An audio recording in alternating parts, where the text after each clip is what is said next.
But without any more introduction, let's get into what exactly we did in June. So, Jabari, we're going to start with the launch party. That was Friday, June 6th, 5:30 to 8. And for those who might be unfamiliar, thank you for the heart.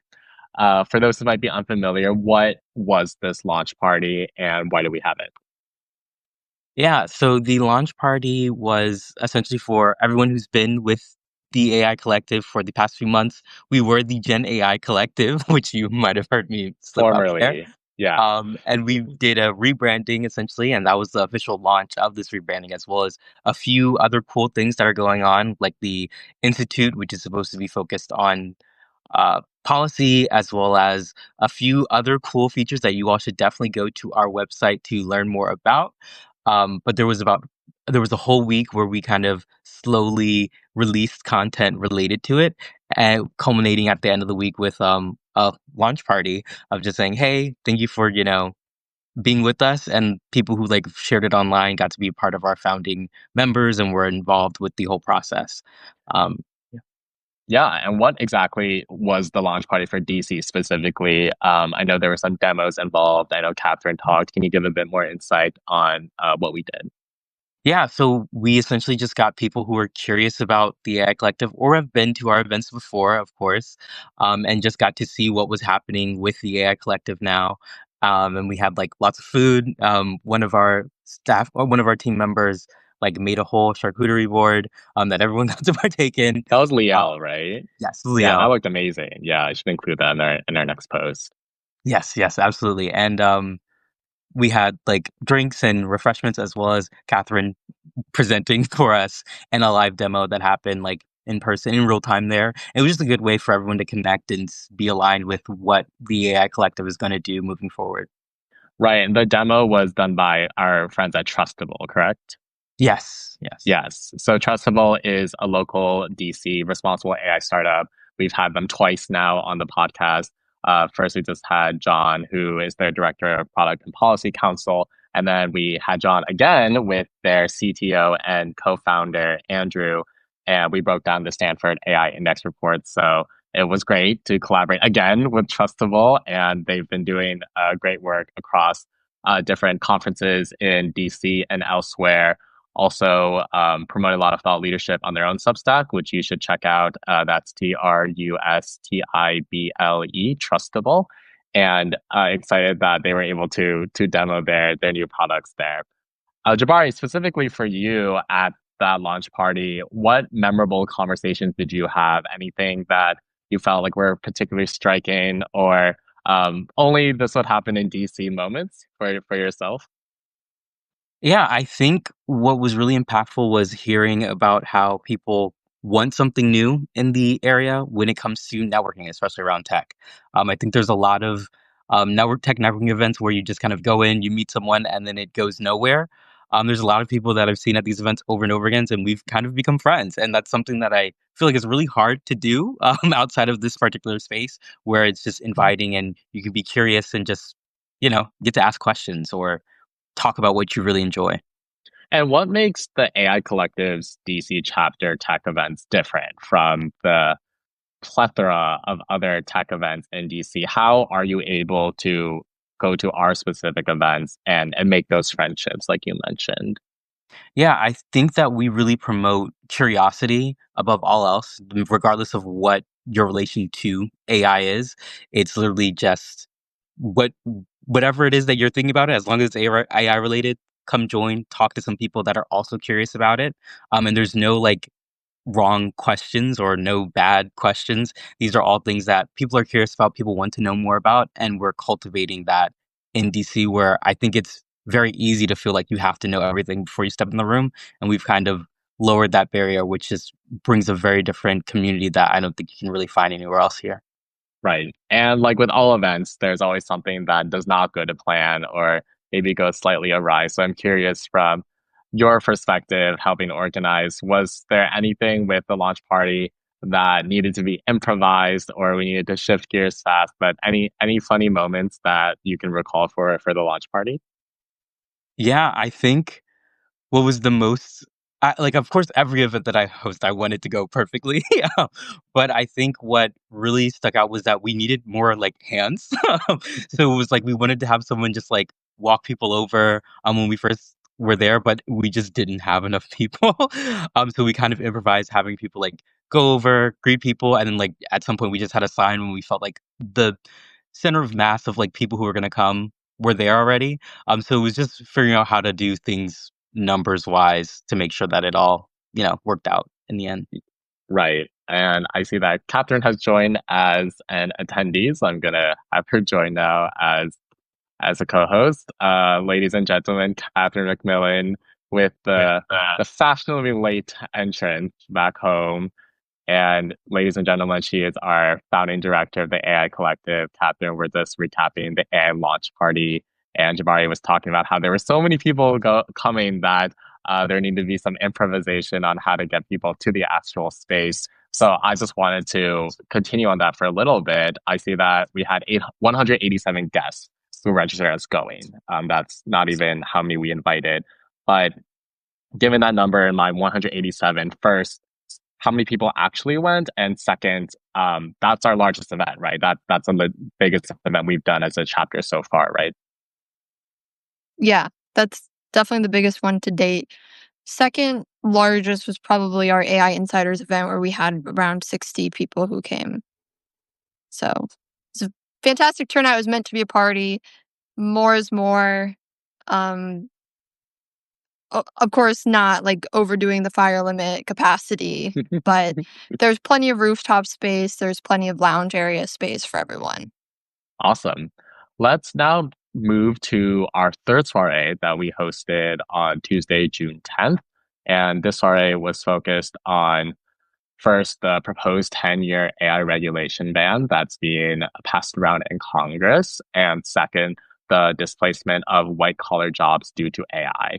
And before I start asking more questions, just want to remind our loyal audience, thank you for showing up at this time. If you have any questions, feel free to drop them in the chat and also the like button if you feel compelled to do so.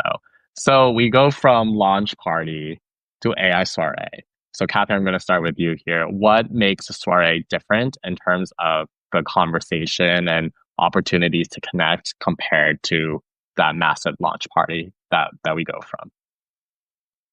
It's a lot more intimate. So we cap registration at 30 with the expectation that 20 to 25 will come. So it's like 70% yield or higher on it. Whereas with larger events, spray and pray, you get as many people as possible, and you'll probably expect like 50-ish%, 50 to 60. The other thing about the soiree is that we come prepared with a couple of topics that we want to discuss in community. And one of the great things is that we curate the group so that there's a lot of diverse perspectives.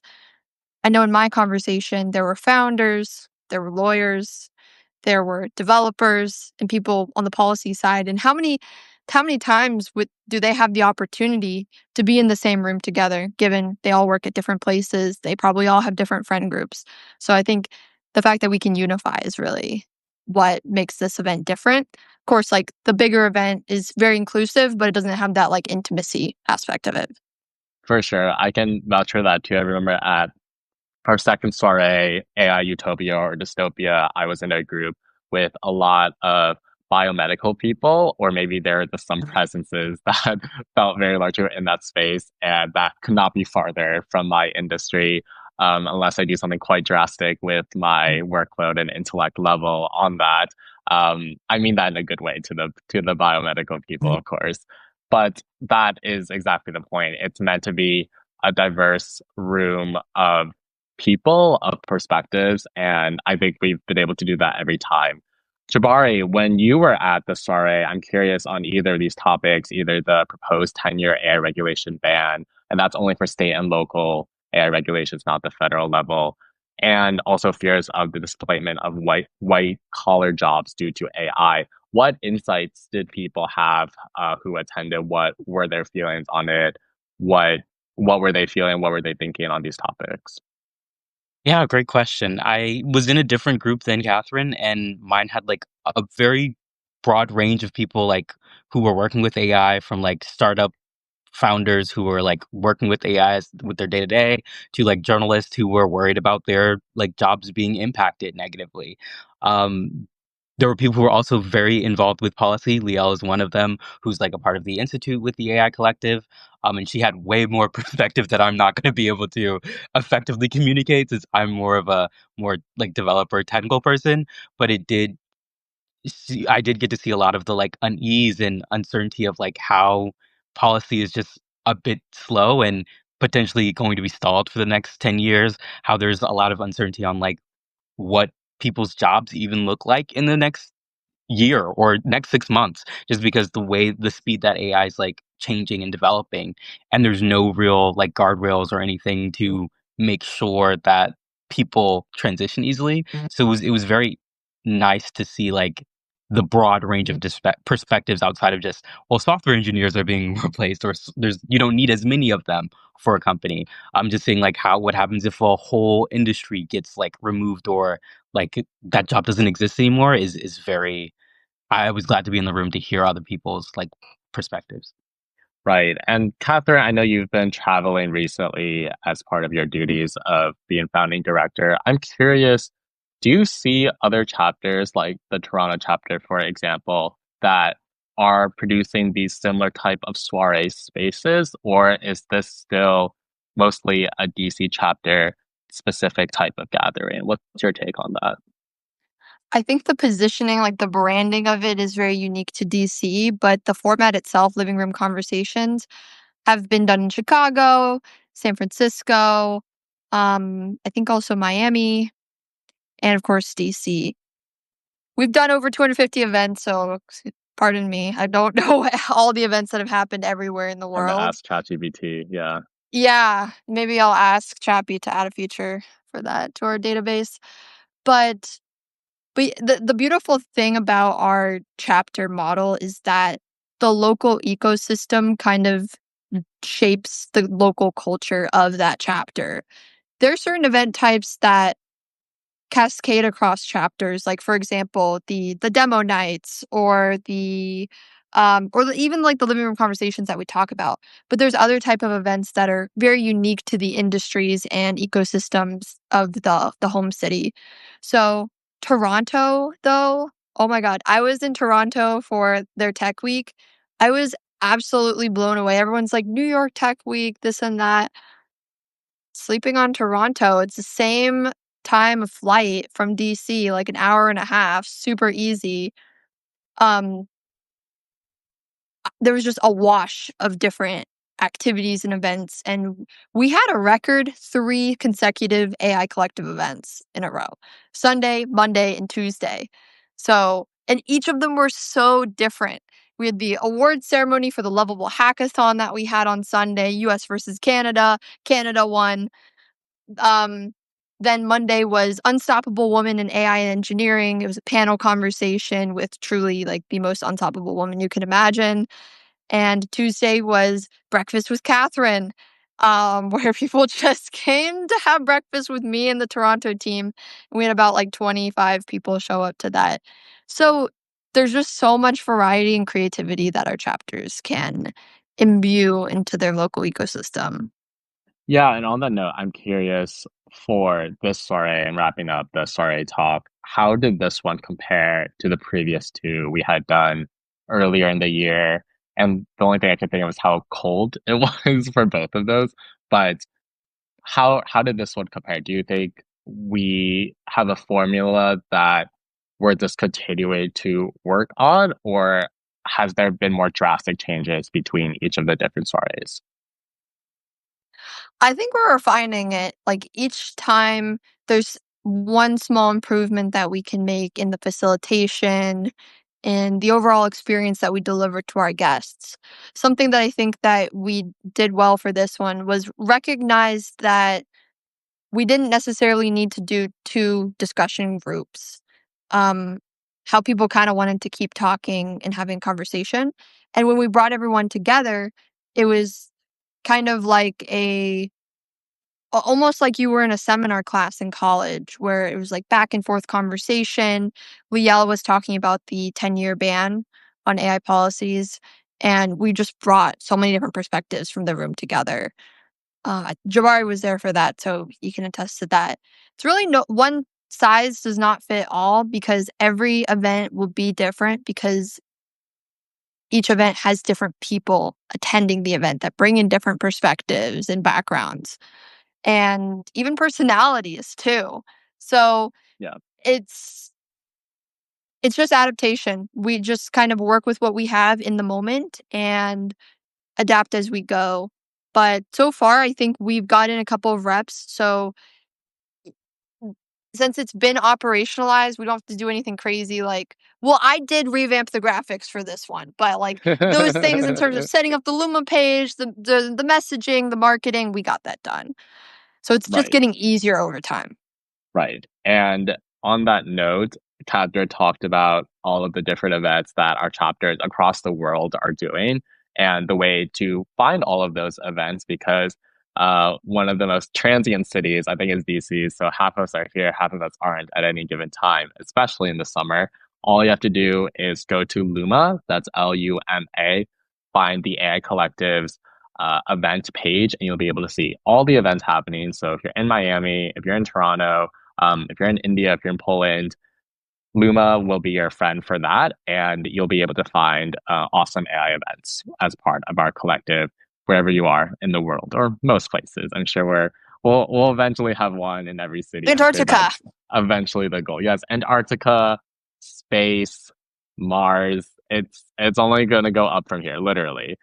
All right, closing out the soirée talk, that was 35 guests invited. Now we'll move on to our second of three Notion events that we're holding to promote Notion Mail. So I'm point person on these. I'm also a Notion ambassador in addition to my position as creative director on the chapter. So I'll kick us off. And since Catherine and Jabari were there, I will get your guys' input as well. Please feel free to be as candid as you want with the feedback as always. But this was our second Notion event out of three in Box Intelligence. We had our first Notion event back in May, and my job there was to introduce both Notion, which is a productivity tool that both individuals and organizations can use. And then I was introducing Notion's latest product, which is Notion Mail, which is a Notionized way of using your inbox. And we had fun there, I assume. So we came back for round two, and this time our Notion Mail event was all about actually utilizing Notion and Notion Mail.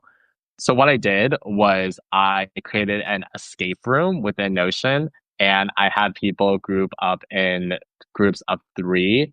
One was a creator of sorts, one was a navigator, and one was a communicator. And through using Notion Mail, each team found a phrase that ended up being "make with clarity," since "make with Notion" is a common phrase among the community.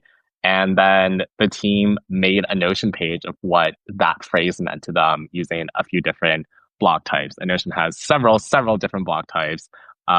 Everything basic from just switching to a bigger heading to integrating Google Drive, integrating Figma, doing APIs. It kind of runs the gamut.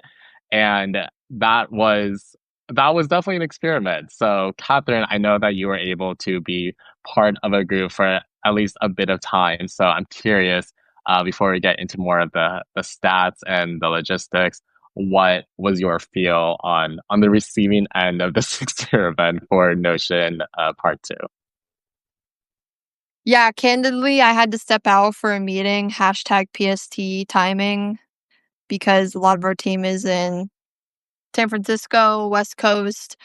So I had to step out right in the middle of it. But um, I think for me, as someone who is unofficially or like self diagnosed ADHD, instructions are a challenge for me. It's just, I see multiple instructions and like that's a lot. If it's more than two things, that's too many things. So I just kind of, you know, learn by doing it. Everyone's different. Some people like the structure, but yeah, for me, it was like, whoa, this is a lot of information. Appreciated you kind of doubling down and explaining it again, making sure the audience felt like it wasn't confusing. But ultimately, people learn by doing. That's what I believe. So people getting their hands in is the best way to do it. Beyond that, I have no idea what else happened. It's just like I've totally forgotten. But yeah, from the first bit, that's what I took away from Well, it. yeah, I saw that you were talking to people afterwards. So were people generally in a good mood? They felt like the Oh yeah. event had gone well. They weren't Oh, people never were coming lingering. back. The conversations were flowing before. I think everyone felt warmly welcomed by our team, which is something that I emphasize at every single event to that this is a true community. You can talk to anyone. Everyone is very friendly and approachable. And then on the way out, Jeff had to kick us out. Like, sorry guys, shutting this thing down. And we're like, okay, Jeff, sounds good. So we stepped outside and we were just mingling out a little bit more. That's the true testament of a good event is that people linger or even go to a secondary location together. The after party.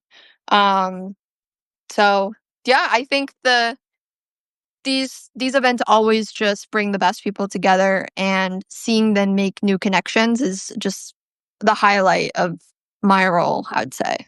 Yes, for sure. And shout out to Jeff Hale, who is our contact at Prefect, who allows us to use the space for our Notion demos, which gives me a very helpful big screen that you might have seen in previous Substack posts, and just the space for people to congregate. And this was 46 guests who registered us going, and we ended up with about 20, and that was the expected amount as well. Jabari, I'm curious because you do use Notion, and I know Captain uses Notion too, but I know Jabari also uses Notion. What were your thoughts on the event? How did you see people engaging and going forth with the escape room? Yeah, I think I love the event. I think that also we have to take a step to say Sam essentially taught a class um, with an interactive demo, and that is really intense to do. From someone who's like done live demos that are interactive, that is so stressful, and he pulled it off It can very be. well. I think Thanks. most of the teams wound up were able to finish the escape room by the end of it. Yeah. And like Catherine said, there was so many people who like just wanted to keep talking and enjoyed the atmosphere that Sam created that we literally got kicked out of the venue space because they needed to close down. So I think that's just a testament to like how well the event was run and how, Sam incorporated like Notion and making it an easy way to just get people to communicate and teach them about it because most people weren't Notion users there. Yes, and that's what. Thank you. That's also super nice to you, Jabari. That's what I've learned the most. I think from the past two events is that it's. I think the most challenging thing is that you're entering a room where everybody has like differing skill levels with Notion. Like Jabari mentioned, some people have never used Notion before, and then others are like very long time users. Most are somewhere in the middle. But I think gamifying it, which is a very common idea in tech, especially for better for worse. I mean, there's some negative effects to gamifying too much, but a healthy amount, such as connecting something that can be abstract or thought about in just like an organizational way, like Notion, with something quite tangible and fun for a lot of people, like an escape room. You at least get something messy, beautiful, imperfect. Those are the words I'm sure I'll be describing Lord's album when it comes out tomorrow. I'm very excited about that. And now I've actually had some Notion ambassadors from other countries asking me for a template. So I will now be creating an escape room template, hopefully soon. And this is a little fun fact. It's not an excuse. It's just more context. But as Jabari mentioned, sometimes planning these live demos can be challenging. I was dealing with like a mild concussion going into it, as Catherine knows. But the screen time that I put into it, I think was just enough where we could troubleshoot a lot of things as we actually did the event. And again, just messy, beautiful, and perfect. Laura's new album tomorrow, if anybody's interested, let's putting that out there one more time. Not And sponsored. not sponsored for now, but Lord's still so cool. I could see her sponsoring us. Um, and then I was also really excited to announce a new perk of the community, which was through my relationship with Notion. We are able to offer startups 3 months of Notion AI and Notion Business for free. And you can do the calculation yourself on Notion's website that ideally should save you thousands and thousands of dollars as a startup. But this is a brand new deal and it's through my affiliate link. I do get a small commission for every approved signup, but I'm super excited to have announced that. And we will continue to be putting that link in this show description in future initiatives. One that I'm actually about to pitch Jabari and Catherine. They don't know that yet, but I guess now they can be on the radar for that. But we have really exciting ways that we think startups can take advantage of this. Most of my interviews so far for the DC community have been startups, and they have been the ones that have been most proactive in reaching out, and also a big part of our gatherings, and really one of the backbones of the AI Collective's DC community. So it feels nice to give support in this specific way. And of course, I am always happy to answer any questions people have, but the link will be there. Please take advantage of it. I wish I could just have 3 months of Notion AI for free. And there's like drilling going on now, so I hope that's not being too disruptive. But there's no notice of that. So as I mute myself temporarily, Catherine, Jabari, do you want to give a look forward on what we can expect in the community for the next month? And I'll also talk about the upcoming Notion event, but go for it while I mute myself. Jabari, me, who do I guess I me? can go Jabari, first. then Catherine. Yeah. Go ahead. Yeah, so I think for a lot of you, if you haven't met me before, you probably will see a lot of me, just because I'll probably be at most of the events. Expect a lot more, events in general to be happening with the DC chapter, as well as more opportunities to just get involved with us here. Something that I know has been a bit difficult is just figuring out ways to get involved, and we're definitely like streamlining that pipeline just so that way, if you want to just come for an event and help set things up, or if you have a great idea where you're like, I think that this particular event is great and fantastic and I want to help host, we can also like set those things up as well. Yeah, exactly what Jabari said, volume and also more engagement with the community that wants to play a bigger role. And there's certainly no shortage of things to do. If you ask me, there's no shortage of things that needs to happen. And we're just grateful for all of the people that are contributing to the community and really the movement that we're creating. Oh, the other thing I'll say about the DC chapter is we're having a heads down strategy session this Saturday. 2 hours, we're locked in. There's going to be lunch. It's going to be great. Ideas will be flowing. Tonight, you know, we're not done yet, folks. Like, I have a couple more hours tonight working on things, my DC chapter obligations. Um, Setting us up for success for the Saturday strategy, and also making sure that we can prepare the team to provide feedback about where we are right now and what the ambitious goals that we collectively have for the future. And then between those things, what is the path to success for DC to be one of the center of gravities for the AI conversation, not just in the policy, but in the industry and the innovation side. So be on the lookout. And if you want to get involved, likely if you reach out to me, I will route you to Jabari. So, FYI. But if you have a bold idea, I mean, I guess like we have 9 people watching right now, or and people check this afterwards. If you have a bold idea, if you have agency, if you are a self starter, there will always be a way for you to get more involved and have more responsibility faster. That just needs to be communicated very clearly to me. Um, then that's pretty much it. That's my pitch for that. Oh, Sam, we can't hear you.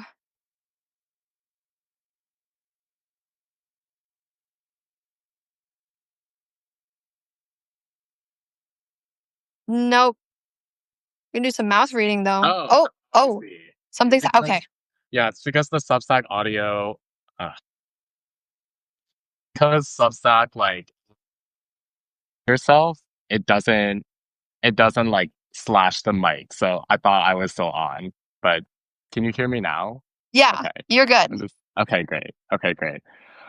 This live's gonna take more editing than I would have hoped, but that's okay. I was gonna edit it anyways. our last Notion event of this series will be late July. It'll be on one of those Thursdays. We'll put it on Luma once we have it all ready to go. It'll still be at the Prefect location, and it will be about what's next. So I know Jabari is interested in doing a Notion demo. We'll follow up about that. I am working to potentially secure somebody from the Notion Mail team to talk to us and address any of Whoa! our concerns. This is all tentative, nothing guaranteed yet, but Getting them yes, flying out here to DC?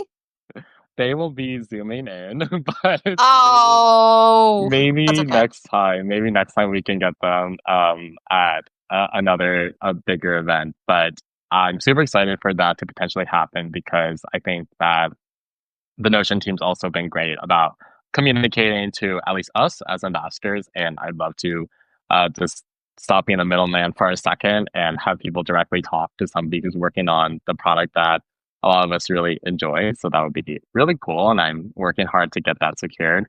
But yeah, just echoing Catherine Jabari, I think this chapter isn't even a year old, but we've done so much. We've done, I think, like 10 plus events at this point. This podcast is now over 650 subscribers, largely due to the efforts of the organizers and getting people to go to the events and be looped into the community. And we've done Notion events, and we're just going to keep going, starting with our really big strategy session this Saturday. I didn't know lunch was included, so now I think that'll increase turnout hopefully. But overall, I think it was a pretty successful June. Do you guys have any last thoughts or sentiments about how our June went before we head into July? We can do Catherine and then Jabari. June was a month of reflection for me about what my role will be and how do I show up in the way that I need to for my home chapter as well as for the entire organization. In terms of how DC showed up for the AI Collective rebrand and launch week, it was just incredible the amount of support that was outpouring. And so, huge thank you to everyone who believes in us and isn't a part of the movement. And yeah, it wouldn't be possible without all of you. So, True. thank you. Jabari. Yeah, I think this month has been at least packed for me. Normally, like 3 events in a month is like a lot, and we definitely met that. Besides that, we're like constantly talking about things behind the scenes of like what to do next, how to make sure that we have events like just talked about like further in advance. So I think that we're really building momentum and that, there's already been so much work that's been put in from everyone who's been working on this team before I like kind of swooped in. But we're finally able to like see all of that, like finally get more momentum and more eyes on it, which I'm really excited for. And I really hope that, everyone who's watching is able to see in the next couple of months. For sure. Well said, both of you. Thank you for joining me. I want to quickly plug our upcoming DC Decoded episodes before taking us out. We have 4 more in the ringer. We have Victor Shiloh, our own Liel Zeno, and we also have Allison Shapira and Cameron Powell. These names should have hopefully some familiarity with our DC community, but feel free to search them up as well. Also include their LinkedIn's in the bio. But had great conversations with all of those people and excited to put those episodes out as well. This was our latest recap for DC Decoded. If you are watching or listening on Substack, please consider liking, subscribing, and if you can, recommending us. It really helps us reach new people, and it's completely free to do. If you're listening on Spotify, Apple Podcasts, or YouTube, please give us a rating, give us a like, and any feedback is welcome, and we'll include a way for you to give feedback in the Substack as well. But until then, thank you for joining. Please follow us on our Substack and also our Luma page, LUMA, for the upcoming events. And we have another Notion event locked in for end of July. And until the next recaps or event, we'll see you there. So thank you for joining.